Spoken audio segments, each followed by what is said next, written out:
பிதா குமாரன் பசுத்தாவியின் பேராலே ஆமென். கிறிஸ்துவுக்குள் மிகவும் பிரியமானவர்களே, சங்கீதம் 145வது அதிகாரத்தில் 8வது வசனம், கர்த்தர் இரக்கமும் மன உருக்கமும் நீடிய சாந்தமும் மிகுந்த கிருபையும் உள்ளவர் என்று சொல்லி அழகாக பட்டிருக்கிறது.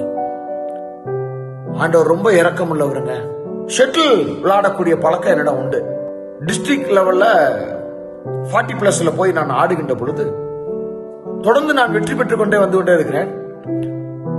செமிஃபைனல் ஆடுகின்ற பொழுது என்னால மேட்ச் ஆட முடியல, ரொம்ப டயர்ட் ஆயிட்டேன். அப்ப நான் என்ன செய்யறேன், அப்பொழுது நான் ஆண்டவரை தேடுகிறேன். என்னால் ஆட முடியல தகப்பனே, நான் என்ன செய்வேன் என்று சொல்லி நான் அங்கலாய்த்து ஆண்டவர்கிட்ட நான் மன வேண்டுதல் செய்தேன். அப்பொழுது ஆண்டவர் என் பக்கம் சாய்ந்து என்னுடைய கூக்குரலுக்கு அவர் பதில் தந்து மிகுந்த இரக்கமுடையவராய் மன உருக்கமுடையவராய் அந்த மேட்ச்ல என்னை வெற்றி பெறுவாய். ஃபைனல்லையும் நாங்கள் வெற்றி பெற்றோம். இதை நான் ஆஹா, நம்ம ஆண்டவர்கிட்ட நம்ம கேட்டோம்னா அது நமக்கு எளிமையாக கிடைக்கிறது என்று சொல்லி நான் எப்ப மேட்ச்ல ஆண்டாலும் சரிங்க, ஃபர்ஸ்ட் மேட்ச்ல இருந்து நான் ஜெபம் பண்ணாம மேட்ச் உள்ள இறங்கினதே கிடையாது. எப்ப மேட்ச் இறங்கினாலும் ஏஜே ஸ்டேடியத்தில் டிஸ்ட்ரிக்ட் லெவல் மேட்ச் நடக்கும்.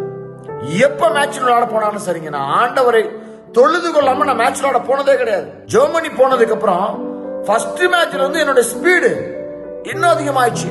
ரொம்ப ஸ்ட்ராங்கா விளையாட ஆரம்பிச்சேன். கர்த்தர் எனக்கு பலனாக இருந்தார். ஆமென்.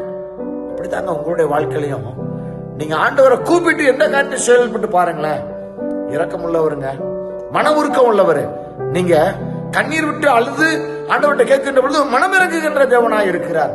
கோபப்படாத நம்முடைய ஆண்டவருங்க, நம்ம மேல கோபம் வைக்காத நீடிய சாந்தம் மிகுந்த கிருபை. அவரை போல கிருபை உள்ளவர் இந்த உலகத்துல வேற யாருமே கிடையாதுங்க.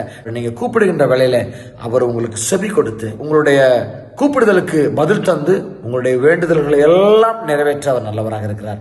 கடைசி வரைக்கும் அவரை பிடித்துக் கொள்வீங்களா? இந்த அடிமை சாட்சியாக வைத்திருக்கிறார். இந்த அடிமை சாட்சிங்க விளையாடுவதிலையும் சரி, எந்த ஒரு காரியத்திலையும் அது என்னைக்கு நான் உணர்ந்து கண்டேனோ, ஆண்டவரை கூப்பிடாம நான் எந்த காரியத்துக்கு நான் போறதே கிடையாது. எங்க போனாலும் ஆண்டவர்கிட்ட ஜெபம் பண்ணிட்டு தான் போவேன். எங்க சென்றாலும் ஆண்டவர்கிட்ட பேசாம நான் போறதே கிடையாது. ஏசப்பா, நான் இந்த காரியமாக நான் போகிறேன், என்னோடு கூட வாங்கப்பா என்று சொல்லி நான் கூப்பிடுதலுக்கு ஒரு இரக்கமுடையவராய் மன உருக்கமுடையவராய் நீடிய சாந்தமுடையவராய் மிகுந்த கிருபையுடையவராய் என்னுடைய வாழ்க்கையில் அவர் பதிலளித்திருக்கிறார். உங்களுடைய வாழ்க்கையிலும் அவர் பதிலளிக்க நல்லவராக வல்லவராக இருக்கிறார். கர்த்தர் தாமே நம்மோடு கூட இருந்து நம்மை பலப்படுத்தி பாதுகாத்துக் கொள்வாராக. ஆமென். God bless you.